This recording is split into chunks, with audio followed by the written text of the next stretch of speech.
Can you still crack JEE Mains 2023?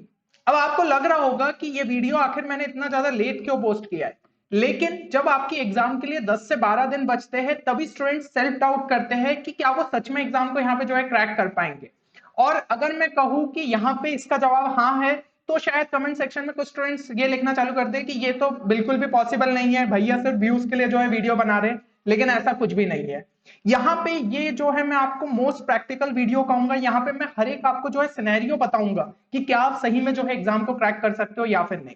अब देखिए, तो अपनी जो आइडियोलॉजी है उसको एक साइड रख दो और सिंपली इस वीडियो को एंड तक देखो, तो आपको हर एक पॉइंट जो है वो यहाँ पे क्लियर हो जाएगा। और सबसे ज्यादा जो यहाँ पे मिस इंटरप्रेटेड वर्ड होता है ना, वो यहाँ पे क्रैक होता है। क्योंकि ये जो क्रैक की डेफिनेशन होती है ना, वो हर एक स्टूडेंट के लिए शायद जो है अलग सेंस बनाती है। तो कुछ स्टूडेंट्स के लिए जो है अगर हम देखें, क्रैक एक कैटेगरी 1 में लाई करता है कि आप सिर्फ जो है एडवांस एग्जाम के लिए कट ऑफ क्लियर करना चाहते हैं। तो उसके लिए आपका टारगेट क्या रहता है? आपका टारगेट रहता है कि 89 से 90 परसेंटाइल के आसपास आ जाए, और इसके बेसिस पे जो है आप जनरल कैटेगरी में एडवांस के लिए यहाँ पे बैठ पाओगे। तो इस चीज के लिए जो है मतलब आपको लगभग 100 नंबर की जो है यहाँ पे रिक्वायरमेंट रहेगी। तो सबसे अच्छा जो यहाँ पे आपके लिए स्ट्रेटेजी वर्क करेगी वो ये कि सारी इजी चैप्टर्स को इस टाइम पे पकड़ लो, पीवाईक्यूज 2022 के अच्छे से जो है आप लगा के जाओ, और जितने आपके जो मॉक्स है 2023 के, मतलब 2023 के जो आपके पेपर्स हुए उन्हें एज अ मॉक जो है आप अटेम्प्ट कर लो। तो ये चीज जो है अगर आप अच्छे से कर लेते हो तो आप आराम से जो है यहाँ पे कैटेगरी 1 में आ सकते हो। कैटेगरी 2 की अगर हम बात करें तो इसका मतलब है कि आपको सिर्फ एनआईटी के अंदर सीट चाहिए। ठीक है, वो आपकी ब्रांच कैसी हो, आपका एनआईटी कैसा हो, वो आपके लिए उतना ज्यादा सेंस नहीं बैठा था, सिर्फ आपको एनआईटी के अंदर सीट चाहिए। तो इसके लिए लगभग कट ऑफ जो है आप 95 टू 96 परसेंटाइल ले आओ, आपको कहीं ना कहीं एनआईटी में सीट तो मिल ही जाएगी। अब देखिए इसके लिए आपको क्या जरूरी है, तो यहाँ पे 130 टू 140 के आसपास का स्कोर लाना होगा, क्योंकि हम देख रहे हैं थोड़ी कंपटीशन बढ़ रही है, तो हल्का सा हम हायर रेंज पे ही रहते हैं। अब इसके लिए भी इजी चैप्टर्स तो करने ही करने, सारे हाई वेटेड चैप्टर्स भी आपके कंप्लीटेड होना चाहिए, और साथ ही साथ डिसेंट अमाउंट ऑफ क्वेश्चंस की प्रैक्टिस भी होनी चाहिए। फिर अगली रिक्वायरमेंट ये है कि कम से कम आप थोड़े और ज्यादा पीवाईक्यूज लगा के जाओ 2021 और 2022 के, और 2023 के जनवरी अटेम्प्ट के जो पेपर है उन्हें एज अ मॉक्स तो दो ही, साथ ही साथ कुछ और एक्स्ट्रा मॉक टेस्ट के पेपर दे दो। तो इस तरीके से जो आपका यहाँ पे टारगेट है, ये चीज को आप डेफिनेटली अचीव कर लोगे। कैटेगरी 3 वाले कौन से हो गए, तो इनका जो है इन्हें टॉप एनआईटीज चाहिए विद अ गुड ब्रांच। इनके लिए ये जो है इससे सेंस बैठता है कि आप सही में जो है जेई एग्जाम क्रैक कर रहे हो। तो इनका टारगेट क्या रहेगा, 98.5 से लेकर 99 परसेंटाइल तक। इसके बेसिस पे ही जो है आपको एक अच्छी ब्रांच और एक टॉप एनआईटी मिल सकता है। तो यहाँ पे 170 टू 180 के आसपास आपको स्कोर चाहिए, और उससे ज्यादा पे जो है और बढ़िया परसेंटाइल आएंगे, और सीएस के लिए जो है आप एम कर सकते हो। तो कम से कम ये जो स्टूडेंट्स रहते हैं 90% से ज्यादा अपना सिलेबस कंप्लीट करके जाते हैं, और उनके क्वेश्चंस प्रैक्टिस भी काफी बढ़िया रहती है। पीवाईक्यूज वो 2019 से लेकर 2022 के पूरे अच्छे से लगा के जाते हैं, रिवीजन भी कर लेते हैं, देन आपके जो है जनवरी अटेम्प्ट के एज अ मॉक्स भी दे दिए, और एक्स्ट्रा मॉक टेस्ट भी आपने लगा लिए। अगर ये सब चीजें आप करके जा रहे हो तो आप इस परसेंटाइल को डेफिनेटली जो है अचीव कर सकते हो। अब यहाँ पे जो है एक रियलिटी सुनिए कि जिनकी काफी ज्यादा प्रिपरेशन है ना, वो यहाँ पे ज्यादा से ज्यादा मतलब कैटेगरी 1 तक पहुंच सकते हैं। ठीक है, और अगर आपने बहुत ज्यादा एफर्ट्स डाल दिए तो आप कैटेगरी 2 तक भी पहुंच सकते हो। अब रिमेनिंग डेज की जो मैं बात कर रहा हूँ, ठीक है ना, तो यहाँ पे जो आपके पास यहाँ पे 11-12 दिन बचे, उसमें ये चीज जो है एक पॉसिबिलिटी है। अब इसके लिए ये चीज कैसे अचीव करें, तो ऑलरेडी एक वीडियो आपके लिए बन चुका है कि एक पावरफुल टाइम टेबल मैंने आपको प्रोवाइड किया है, जिसके अंदर सारे जो हाई वेटेड चैप्टर्स और इजी स्कोरिंग चैप्टर्स है उनको आपको एक प्रॉपर टाइम दिया है कि इतने टाइम में आप उनको कंप्लीट करके जाओ। तो अगर आप इसको प्रॉपरली फॉलो करते हो तो शायद 150 तक पहुंच जाओ, अगर 150 तक नहीं भी पहुंचे तो 120 130 तक आराम से पहुंच जाओगे, और इससे कैटेगरी 1 कैटेगरी 2 के आसपास आप जो है देखोगे। तो इस वीडियो को ध्यान से देख लीजिएगा, डिस्क्रिप्शन में इसकी लिंक प्रोवाइड करिए, सारा रिसोर्स जो है चैनल पे अपलोडेड है, अच्छे तरीके से बस आपको जो है यहाँ पे फॉलो करना है। अब अगला अगर हम देखें तो एक इंपॉर्टेंट पॉइंट यहाँ पे ये भी आ जाता है कि कैटेगरी 1 जो है वो आपके लिए कोई भी इतना ज्यादा यूज का नहीं रहेगा, अनटिल एंड अनलेस आप जो है एक अच्छी रैंक एडवांस के अंदर लाते हो। क्योंकि देखो, बस एडवांस मतलब एडवांस के लिए एलिजिबल हो जाने से कुछ नहीं होगा जब तक उसके अंदर आपकी एक अच्छी रैंक नहीं आती, क्योंकि मेंस में उतने परसेंटाइल पे आपको एक अच्छा कॉलेज नहीं मिल पाएगा, और फिर जेई एडवांस में भी अगर अच्छी रैंक नहीं आती तो आपको आईआईटी भी नहीं मिल पाएगा। तो ऐसे टाइम पे आपको एक अच्छे बैकअप के साथ हमेशा तैयार रहना चाहिए। इसमें जो है आपका बिट सेट काफी बढ़िया एग्जाम होती है, जिससे आपको बिट्स पिलानी के इंस्टीट्यूट्स में जो है एडमिशन मिल जाता है। यूजी डबल ई इससे आपको ट्रिपल आईटी हैदराबाद मिल जाता है। एंड बाकी जो आपके प्राइवेट कॉलेज के एग्जाम हो गई, दूसरी स्टेट एग्जाम हो गई, ये सब आपके लिए एक अच्छे बैकअप साबित हो सकते हैं। अब यहाँ पे अगर जो भी स्टूडेंट्स बिटसेट के लिए परेशान हैं तो टेंशन मत लीजिए, क्योंकि हमने आपके लिए एक नई सीरीज लॉन्च की है जिसके अंदर हम शॉर्ट ट्रिक्स आपके लिए कवर कर रहे हैं, जिससे कि आपकी स्पीड काफी ज्यादा इंप्रूव होगी। तो बिटसेट में स्पीड की बहुत ज्यादा रिक्वायरमेंट रहती है एंड हम ट्राई करेंगे कि इससे ज्यादातर स्टूडेंट्स की जो है स्पीड इंप्रूव हो। बाकी अगर आप एक प्रॉपर स्ट्रक्चर्ड कोर्स देख रहे हो बिटसेट के लिए, तो वो भी हमारी वेबसाइट 10qchallenge.in पे आपके लिए अवेलेबल है। तो ये क्रैश कोर्स जो है आपकी बिटसेट की प्रिपरेशन को एक अच्छा खासा बूस्ट दे सकता है। एंड अदर इंपॉर्टेंट रिसोर्सेज भी जो है आपको वहां पे देखने को मिल जाएंगे, तो एक बार वेबसाइट पे जरूर विजिट करिएगा। सारी इंफॉर्मेशन आपको डिस्क्रिप्शन में मिल जाएगी।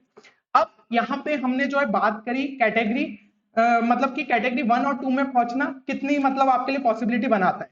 अब बात करते हैं कि अगर आप कैटेगरी 3 में पहुंचना चाहो इस टाइम पे, तो ये वो स्टूडेंट्स ही अचीव कर सकते हैं जो फिलहाल कैटेगरी 1 या 2 के आसपास कहीं ना कहीं लाए कर रहे हैं। लेकिन उनके लिए भी काफी ज्यादा मुश्किल है, क्योंकि जंप अच्छा खासा आपको जो है दिखाना है। तो इस टाइम पे आप क्या कर सकते हो, आप अपने जितने भी कंप्लीटेड चैप्टर है उनको दो पोर्शन में डिवाइड कर दो। एक साइड स्ट्रॉन्ग को रखो, एक साइड वीक को। जो स्ट्रॉन्ग चैप्टर है, आप उनकी थ्योरी बहुत ज्यादा पढ़ने की जरूरत नहीं है, सिर्फ पीवाईक्यू ज्यादा से ज्यादा प्रैक्टिस करो। इससे आपके कॉन्सेप्ट्स और अच्छे से जो है बिल्ड हो जाएंगे। और जो वीक चैप्टर्स है उनमें सब टॉपिक्स का अच्छे तरीके से रिवीजन करो। ठीक है, जो आपने पहले कभी नहीं पढ़ा उसको गलती से भी स्टार्ट नहीं करना है, अब छोड़ दिया तो छोड़ दिया। क्योंकि देखो, अगर आप कैटेगरी 1 या 2 में लाइक कर रहे हो तो काफी पोर्शन आप कंप्लीट कर चुके हो, तो वो आपको घबराने की जरूरत नहीं है। और सिलेक्टिव पीवाई की उसकी प्रैक्टिस साथ ही साथ कर लो, कि यही सब टॉपिक्स के जो है आप और क्वेश्चन प्रैक्टिस कर लो। और कुछ मस्ट डू रिसोर्सेज क्या है कि आपको क्विक रीडिंग यहाँ पे केमिस्ट्री एनसीईआरटी की 1 से 2 बार करके ही जानी है। अगर आप ये कर लेते हो तो केमिस्ट्री में 60 और 70 के आसपास का स्कोर तो आपका डेफिनेटली पक्का हो जाएगा, जिसपे आपके एक बहुत ही अच्छे परसेंटाइल यहाँ पे बन सकते हैं। देन फिजिक्स का क्लास 12 का जो पोर्शन है उसको अच्छे से कंप्लीट करके जाओ। इजी पोर्शन है एज कंपेयर टू क्लास 11, और यहाँ पे ज्यादा वेटेज भी आपके लिए कैरी करेगा। सारे जितने हाई वेटेज चैप्टर्स है उनको अच्छे तरीके से करके जाओ। और कम से कम जो है रिमेनिंग डेज में 7 से 8 मॉक टेस्ट आपको लगा के जाना चाहिए। अगर इतनी चीजें करते हो तो कहीं ना कहीं कैटेगरी 3 के आसपास जो है आप जरूर से जो है यहाँ पे पहुंच सकते हो। अब यहाँ पे आपको समझ में नहीं आ रहा होगा कि शायद हाई वेटेज चैप्टर्स कहाँ से मिलेंगे, तो ये चीज भी आपके लिए ऑलरेडी मैं पहले ला चुका हूँ। तो एक बार मैं आपको और जो है ये रिवाइज करवा दे रहा हूँ। ये सारे जो है ये फिजिक्स के आपके हाई वेटेज टॉपिक्स है, जो कि जनवरी अटेम्प्ट में सबसे ज्यादा क्वेश्चंस देखने को मिले थे।